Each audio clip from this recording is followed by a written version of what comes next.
Welcome to Creation in the 21st Century. I'm your host, Carl Baugh, founder and director of the Creation Evidence Museum in Glen Rose, Texas. Now, the title to today's program is most appropriate since this is a program of contemplation, data, information. The title to today's program is Hard Questions for Creationists. How do we explain the interplay of all of the living systems, the background of the supporting universe, the division of bacteria that biodegrade living systems once they have ceased to live? How do we explain the interplay of tide, sun, moon, living systems? Well, they're hard questions and they do deserve answers. Having been a student for some decades, a student of the conflict of naturalism versus supernaturalism, there was a time in the past when I held to naturalistic explanations for life origins. There was a time when I thought atheistic thoughts. There was a time when I held to creation, but long age progressive creation, adopting the geologic column because I thought it was based in factual information. Well, most people in the public, because of the predominance of naturalistic evolutionary concept, philosophy in the press and in the academic profile, most people believe that evolution has occurred, that there are billions of years in universal history. Now, God is forever. He inhabits eternity. But what are the real facts? And you deserve some real answers. When we begin to contemplate this matter of creation versus evolution, no one can think of any third alternative. Either we arrived by a naturalistic process or a divine being used the naturalistic process, or we arrived by a supernatural process. Now, there are variations within these profiles. There are many fine individuals who hold to creation, but hold to long geologic ages, hold to long cosmological universal ages as well. There are those who intermarry that with a theistic evolutionary profile, which adopts evolution, but states that's the way God used, that's the method God used to bring us to our current state of affairs. But basically, there are just two camps: naturalism and supernaturalism, evolution and creation.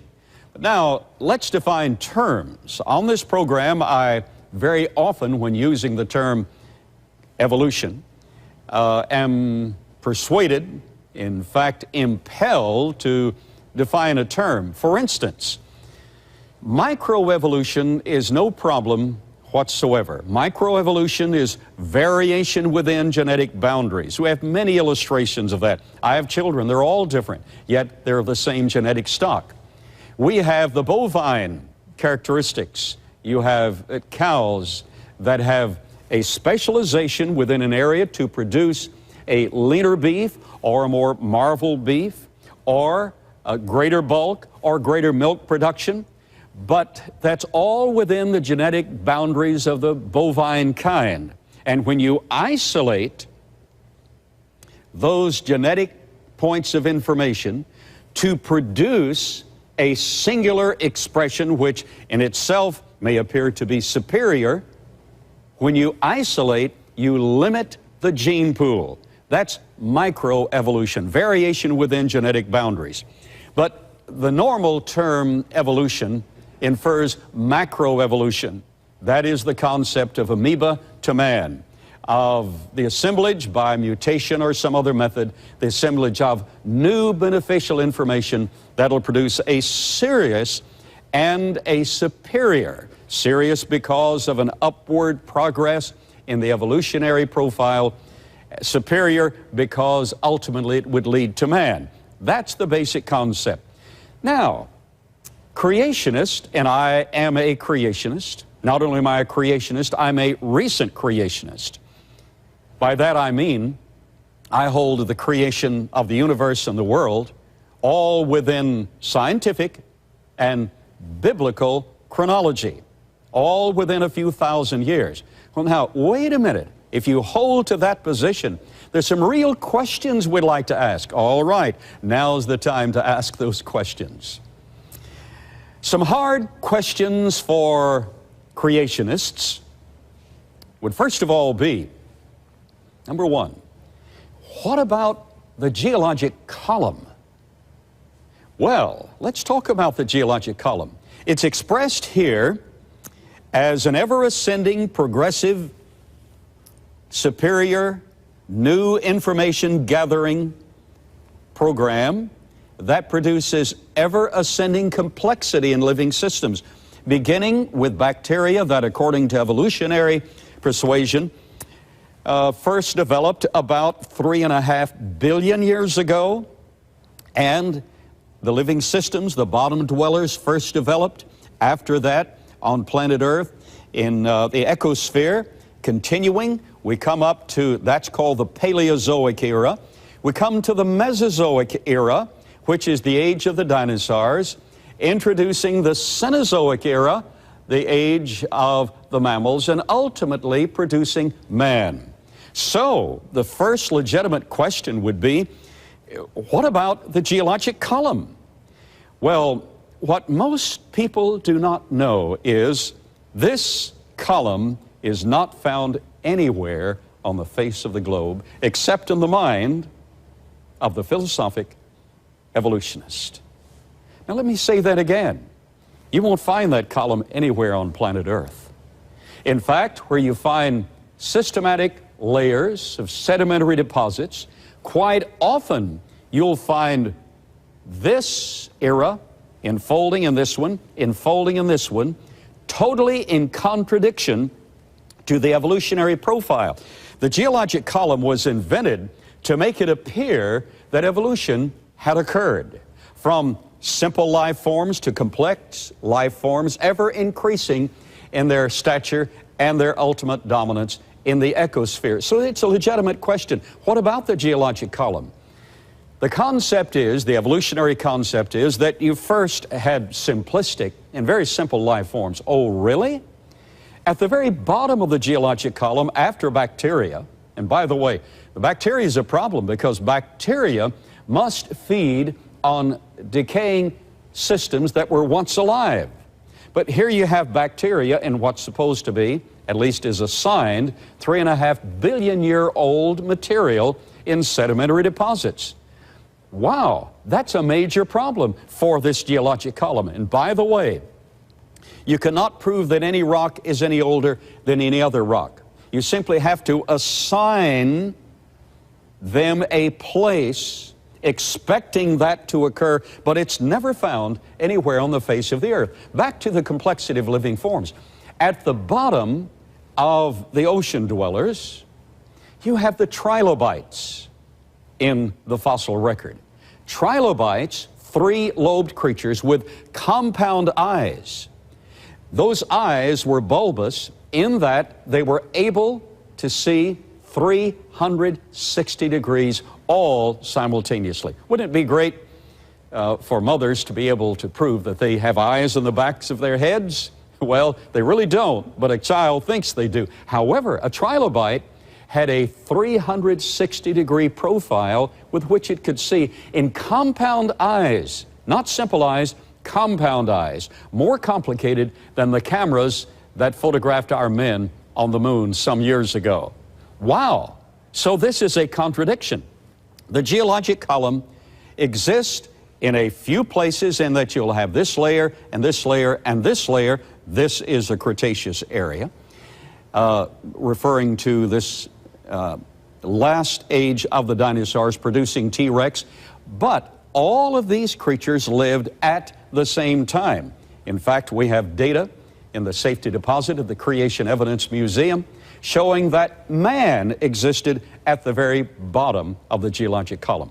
Now, let me point out something else very, very important. Interlacing all of these periods, epochs, and eras of the geologic column are polystrate fossils. What on earth is a polystrate fossil? A polystrate fossil is a fossil that extends. Normally they are plants like trees or lepidodendron, a very tender plant. They extend from one layer through a number of other layers. Even one layer plus an additional layer would make it polystrate, many, multiple layers. Now wait a minute. According to evolutionary theory, it took from 27,000 to 2 million years to form 1 inch of sedimentary deposit. Now wait a minute. If you have, as in Cookeville, Tennessee, a tree, a fossilized tree, that extends over what is assigned by evolutionary theorists 5 million years of evolutionary time, you have destroyed the geologic column. All of these were laid down in a systematic depositing of a flood. And that flood was a global flood.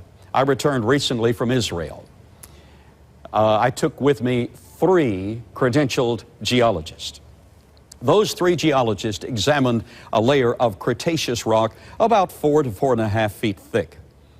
That layer of sedimentary rock was identified by evolutionist and atheistic thinker Dr.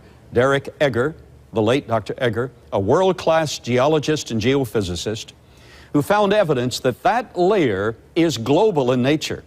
It extends throughout the United States, throughout Canada, throughout Central and South America, picks up again from the eastern seaboard of the United States, picks up again at the White Cliffs of Dover, runs throughout Europe, Scandinavia, throughout Asia, throughout Russia, runs throughout Israel, runs throughout Africa, from the United States, runs south through South America, and it is found on the Australian continent. What I'm saying is there was a global flood, and this geologic column was a systematic layering, day after day, week after week, a systematic layering of flood deposit, and is not 350 or 3.5 billion years up to recent times, but all occurred in essentially 1 year. Now that's the scientific evidence. That's not a religious, philosophic mindset. That's the scientific evidence. But let's get to another question. What about the fossil men? What about carbon dating? Oh, let's get to carbon dating first. I have here a chart indicating that in the past, before the separation of the continents, we call that the pre-flood world, the diameter of the Earth was slightly smaller, and the electromagnetic field was much stronger. That would have generated an attraction producing a canopy of some kind. Now, among creationists, we believe that, most of us believe that the canopy was waterous, aqueous in nature. Some believe it was vapor, some believe it was crystalline. I personally believe it was crystalline, consistent with the biblical record. But the point I want to make is that ultraviolet radiation streaming in the past, before the flood of Noah's day, would be interrupted. Now that is incredibly important. Carbon-14 is normally the immediate answer to say that some fossil is quite old, and the press has a heyday saying, according to carbon dating, this fossil that was found is 40,000 years old. But in the creation model, strict, biblical, scientific, recent creationists hold that the entire universe is but a few thousand years old. How do we explain that? The half-life of carbon-14 is about 5,700 years. I say about 5,700 because depending on pressure and temperature alterations, it can vary just slightly. After 7 half-lives, all radioactive material of a given isotope have been expended. Now, that means that at the outside, carbon-14 could only give you an age of 50 to 60,000 years. However, there are 2 other carbon molecules, atoms, carbon atoms that work in molecular form. Carbon-12 and carbon-13. Carbon-14 is the only one that's radioactive. Carbon-14 is artificially generated as ultraviolet radiation strikes the upper atmosphere, strikes nitrogen, a chain reaction sets in, producing carbon-14. Living systems assimilate the carbon-14, and it begins to decay, and half of it's gone in about 5,700 years. If we find a fossil, since we know that a few thousand years ago, and these are scientific data, a few thousand years ago, the Earth's magnetic field was much stronger, which would have shielded out most of the ultraviolet radiation. Now, did you get that? That means that a few thousand years ago, very little carbon-14 would have been generated. So if you find a fossil that has very little carbon-14, that essentially means that that fossil is not tens of thousands of years old, but was deposited somewhere near the time when that canopy collapsed and when that field began to dissipate. So carbon-14 is not really a problem at all. When properly interpreted, it gets within the range of a few thousand years. Oh, by the way, I read a technical report recently which showed that they have found carbon-14. Physicists have found at least a dozen specimens of carbon-14 in diamond. Now, wait a minute. The diamond is supposed to be 300 million years old on average. All of those ages are simply assigned. How could carbon-14, which loses half its mass in 5,700 years and in a few tens of thousands of years would have lost all its mass under these conditions, how could it remain intact from diamond 300,000 years? It's absolutely impossible. What we're saying is something is askew. It all is matched by the creation model. Carbon-14 is therefore explained, and explained academically inadequately. Now, what about those missing links? What about development of the lemurs to more complicated primates, lower primates, to intermediate, Neanderthal, Cro-Magnon, and ultimately to man with his incredible ability to reflect upon the universe? What about that?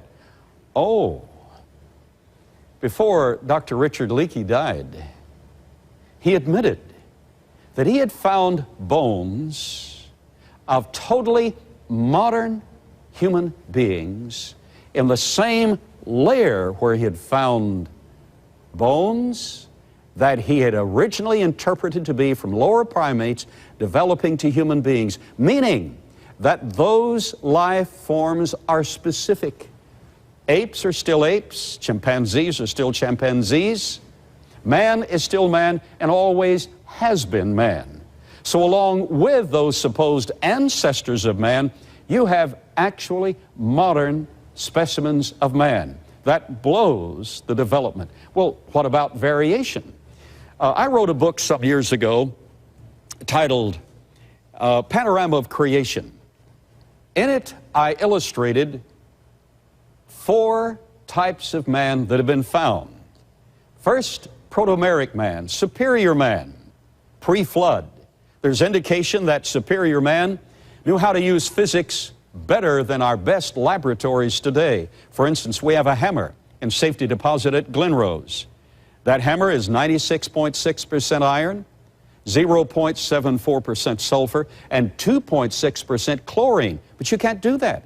Our best physics laboratories can, one atom at a time, change the valence attraction and can alter the weight of an element, but only one atom at a time. Here we have an entire hammer that was used, that was, by the way, buried in Cretaceous flood deposits. Cretaceous is assigned from 140 million up to 64 million years ago. Simply assigned those ages. Wow, man didn't supposedly evolve until about 2.5 million years ago in primitive form.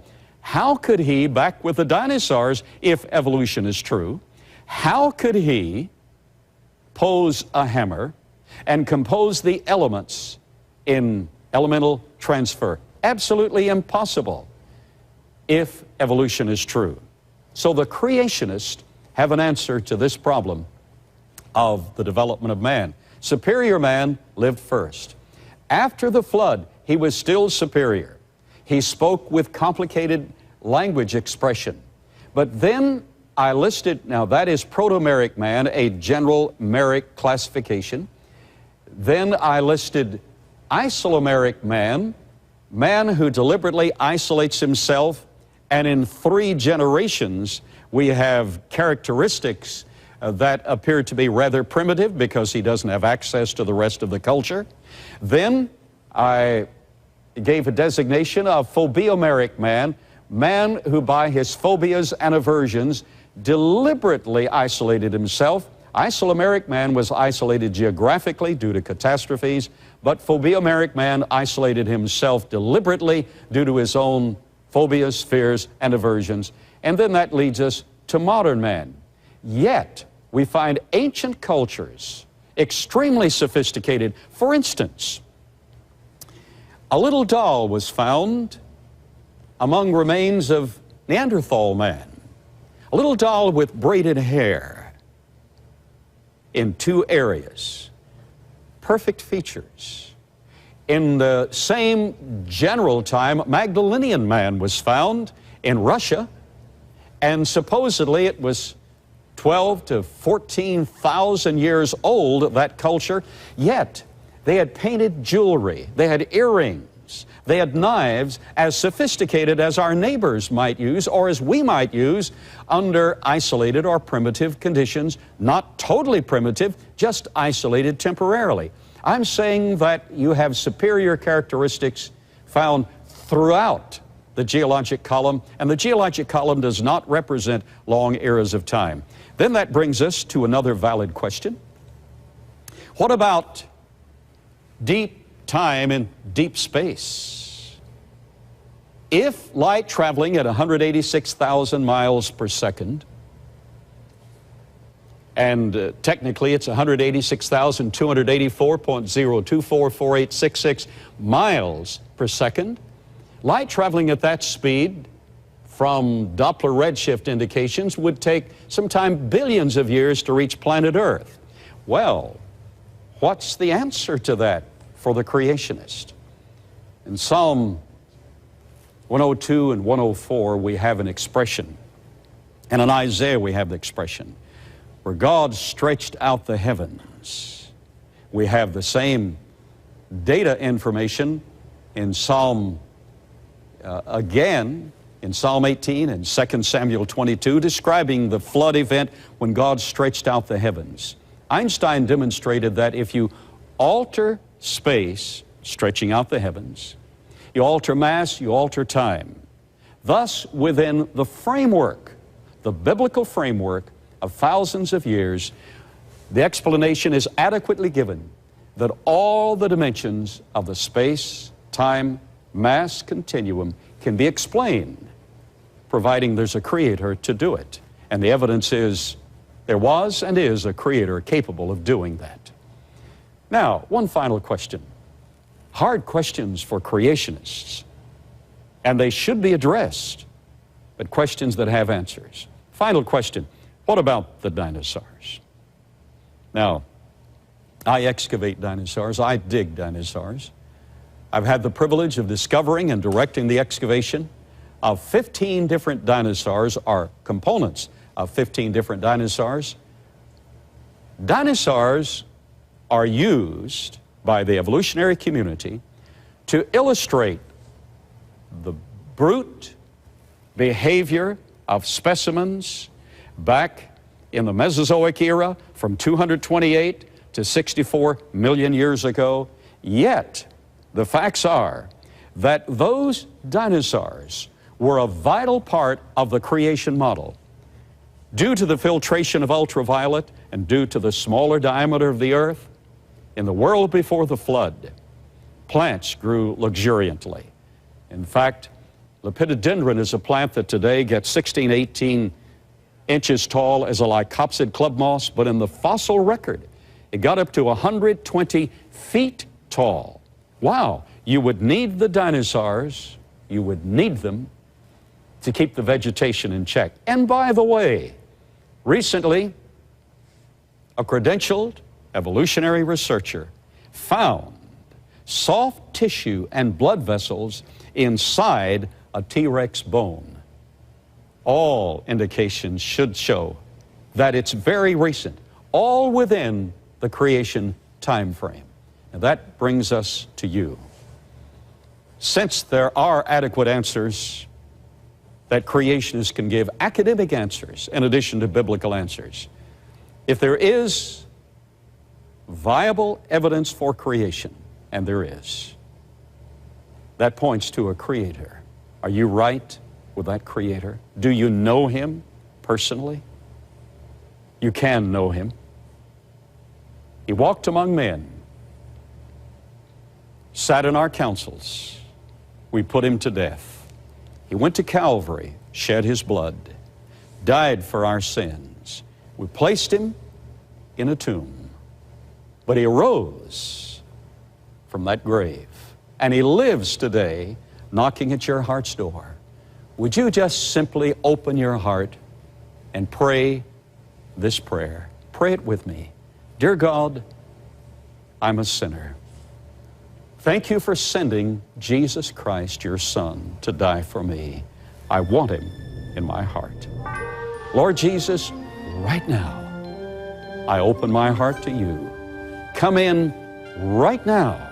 Save me forever, and I will live for you with all my heart. Once Jesus Christ is there, you found the real answer for all eternity.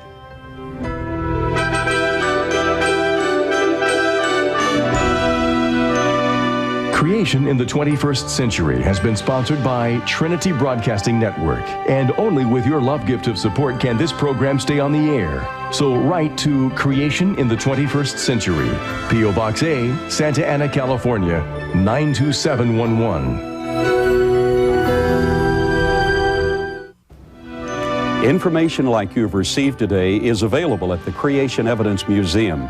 In printed form, in videos, we even have a coloring book for the kids. Just call or write us at Creation Evidence Museum, P.O. Box 309, Glen Rose, Texas, 76043, area code 254-897-3200, or check us out on the web, creationevidence.org.